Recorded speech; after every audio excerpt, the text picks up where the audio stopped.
Hello, sports fans. It's your best friend forever, Keith Harkins, coming at you with the sort of the Florida spin on this new series that Running Out the Clock has for our favorite or highlighted teams that we follow.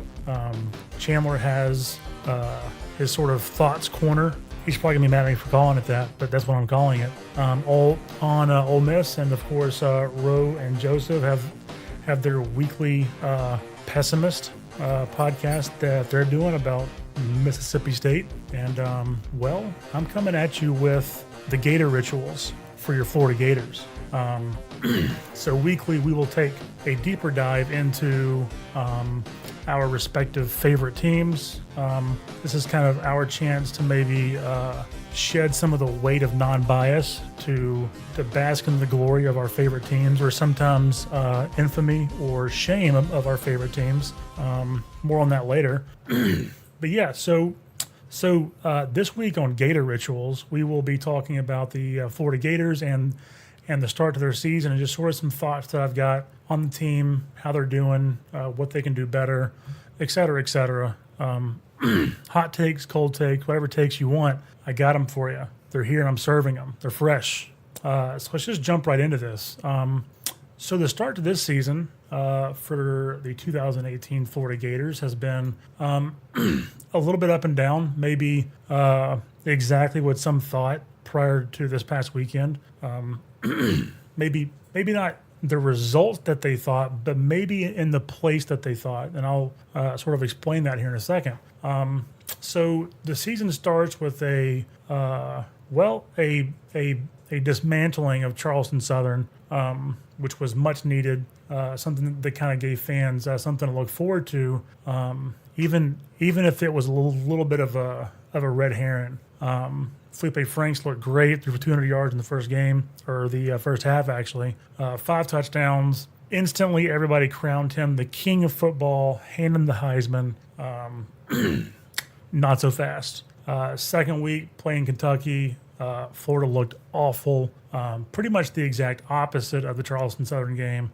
Franks did not have a good game. Nobody did. The running game was garbage. The offensive line was garbage. The defense was hot garbage, letting Benny Snell basically jump into the Heisman talk with that game alone, losing to Kentucky for the first time in 31 years and for the first time in Gainesville in like 120,000 years. So a little bit embarrassing. There was instantly talk of maybe some buyer's remorse with Dan Mullen, because I mean, heck, even Will Muschamp and noted shark lover Jim McElwain never lost to Kentucky. They upheld the tradition. Dan Mullen's first year comes in, struggles against them. The game plan was terrible. The execution was worse. It was just a bad game. Move on. They dismantled Colorado State in the Jim McElwain Derby as part of the payment for pulling him away from Colorado State. Everybody wishing that they would have just left him there to do his thing. And then we get into the part of the season that maybe raise some eyebrows. One of the important things to note coming out of the UK game is that Dan Mullen was very harsh on his offensive line and his defensive front seven, saying that there was just no intensity, there was no hunger, there was no violence, particularly on defense. There was no discipline.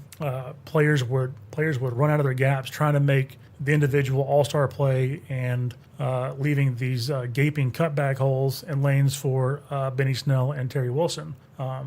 So against Colorado State, they kind of shored that up. They looked a lot better. And then you get to Tennessee, and the numbers might fool you a little bit because the offensive stat line for both teams were basically identical. The difference is, A lot of the stats for Tennessee came towards the end of the game when Florida had their second team out there. And B, Tennessee turned the ball over 6 times. You did not mishear that. 6 turnovers. It was as bad of a game as you could possibly get for Tennessee and Jeremy Pruitt. The game essentially was highlighted by a play in which it was fourth and maybe 3 or 2, fourth and very short from their own side of midfield. They were on about their own 45 or so. The announcers didn't like the fact that they were going for it. Nobody did. Tennessee fans were in agony, thinking that they were going to yet again miss out on a conversion and give Florida back the ball at the 45-yard line. Well, it didn't work out so well for Tennessee. It looked like it did because they ran a bootleg, a play-action bootleg, hit the tight end on the opposite side of the field, wide open. He's chugging along towards the end zone. The Orange faithful thought that maybe this is where the game turns around. But then the tight end gets submarined and literally softball pitches the ball out of the back of the end zone for a touchback, and the Gators never looked back. Obviously, as a Gator fan, that game was the most delicious game of the year so far, maybe even of the last 2 years. Beating Tennessee is always special. Beating Tennessee in Knoxville is always especially special. So that kind of sets up a very interesting game against Mississippi State. Mississippi State, of course, coming off of a loss that same weekend to Kentucky, in which State didn't play very well. Game plan wasn't great. There were some officiating issues. Just all around kind of an ugly game. So Florida whoops up on Tennessee. Mississippi State kind of slogs through a loss to Kentucky, and now you got this game set up where it's this big homecoming for Dan Mullen. State on paper is a more talented team, but Dan Mullen has the benefit of knowing the players, knowing kind of how they've been taught the last 3 years, so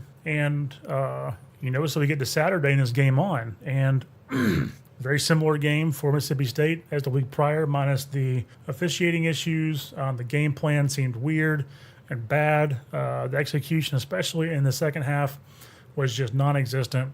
And credit to Florida, Dan Mullen game planned very well. He game planned to eliminate both of Mississippi State's star pass rushers, and they come out of Starkville with a win, with a very some would call it ugly win, 13-6, in which only one touchdown was scored off of a weird double pass play on the Mississippi State 20-yard line. And so Florida hangs on for the win. Dan Mullen gets a Gatorade shower and then is very emotional, kind of catching up with some of his former players. and that's where we are now. I don't think that anybody would have called Florida beating Mississippi State at the start of the year. I certainly didn't. And so where does that leave Florida going forward? Well, it certainly seems like they're getting better each and every week, especially on the defensive side of the ball. They're playing more aggressive. It has helped that since the Kentucky game, they've gotten a few players back from suspension, got a couple of players back from injury. So for Tennessee and for Mississippi State, their defense was at its most potent and full roster, although still dealing with an incredibly thin secondary due to injury. And it showed on defense. They played really well.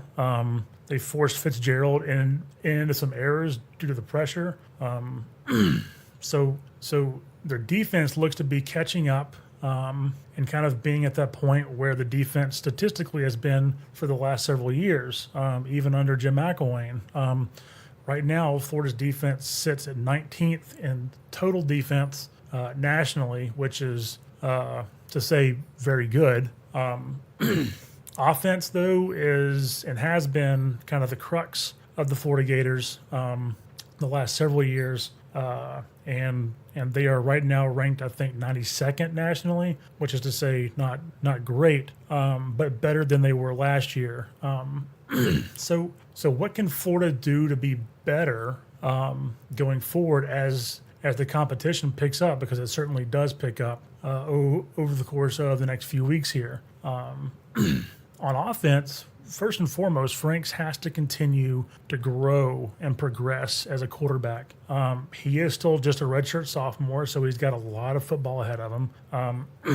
Dan Mullen's going to be there with him every step of the way, coaching him up and helping him hopefully to reach the potential that everyone was so crazy about coming out of high school. He was a very sought-after quarterback. Originally, he was committed to LSU, and then when all of the Les Miles stuff started going down, he had a change of heart, went to Florida, redshirted, and then last year was basically a disaster for him as well as the entire offense.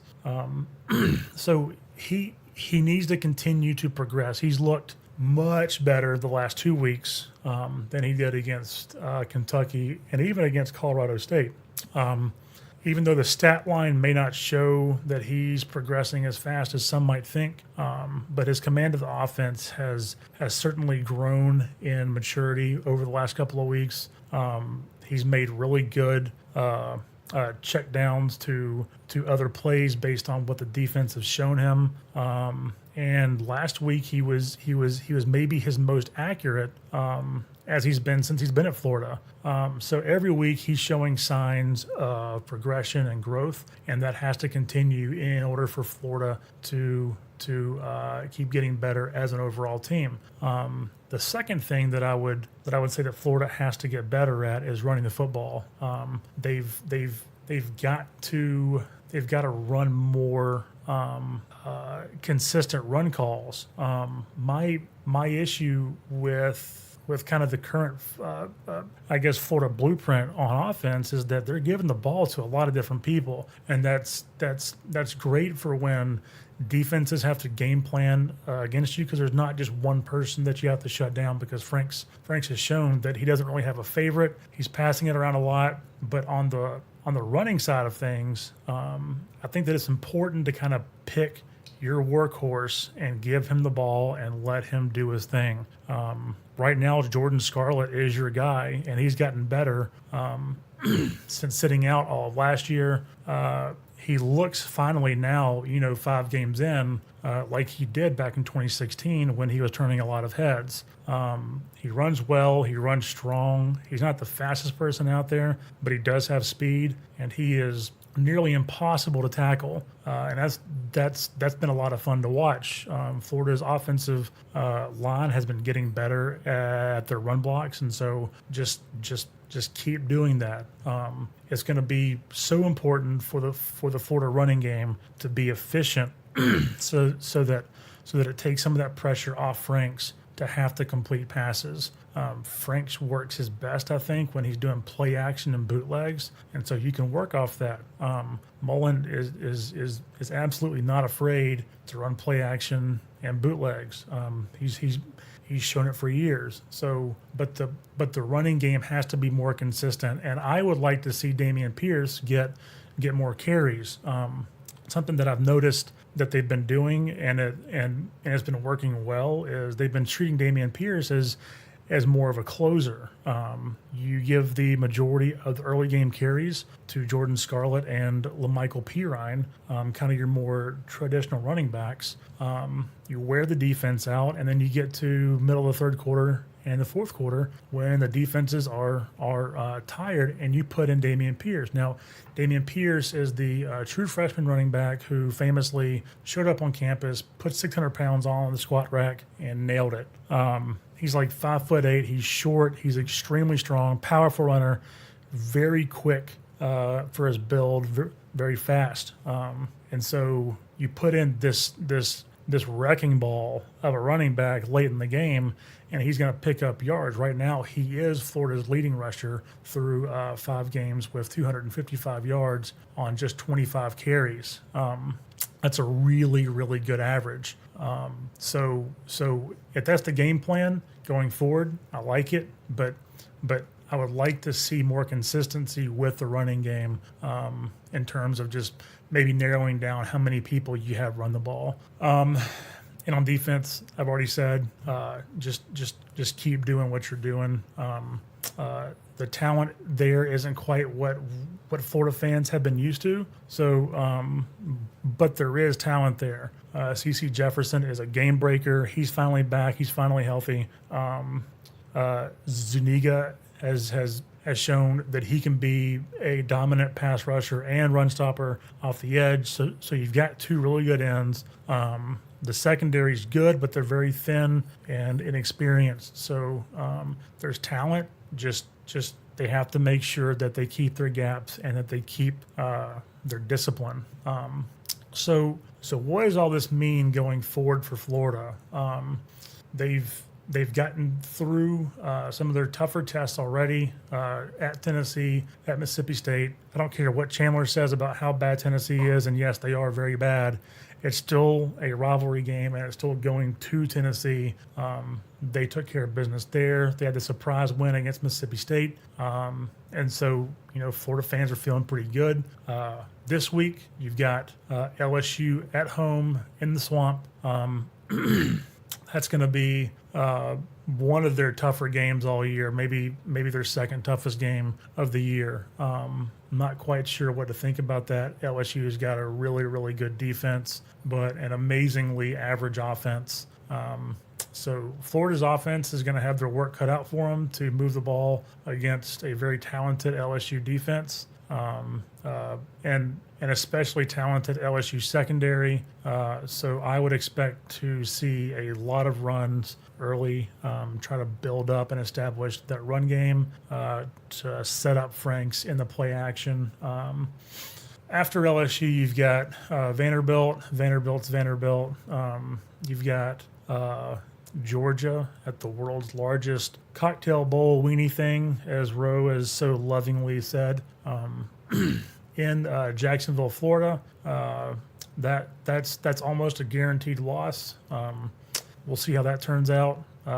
After that, though, you've got Missouri at home and South Carolina at home. Missouri's going to be a very interesting game just because of the type of offense they run. It'll be a fun one to watch. South Carolina is at home for Florida. Whatever, South Carolina's not as good as everybody thought they were, including myself. And then you finish out the year with Idaho at home for reasons. And then at Florida State, and Florida State has been sort of a disaster. So realistically, you've got 4 winnable games towards the end of the year. So if Dan Mullen's first year at Florida is an 8-5 season or 8-4 season, then sign me up for that based on the talent that we have going forward. I will take that all day, every day. Based on primarily a lot of what happened in the Mississippi State game, there's a lot of hope in the eyes of Florida fans that Dan Mullen was the right guy in the hiring process to bring him in. He certainly has a familiarity with the AD and with the program as a whole. He's an intense guy, which is in stark contrast to Jim McElwain, who just kind of seemed to stare off into space a lot. Sorry, my throat's messed up. I had dairy, and now it's trying to kill me. But yeah, so we'll see what the Florida Gators give us going forward. This week is going to be a sure enough test for the Gators with LSU. So we'll see. Can Dan Mullen pull off another upset against the top 25 team, this time at home? We'll see. We will be back next week with episode 2 of Gator Rituals after the LSU game. We'll break it down, and I will give you my thoughts, my concerns, and all that jazz. So you guys have a great week. Make sure to tune in for our regularly scheduled Running Out the Clock main show on Monday. And have a great weekend. I hope your team wins, unless you're LSU, and then I hope they lose miserably. Goodbye.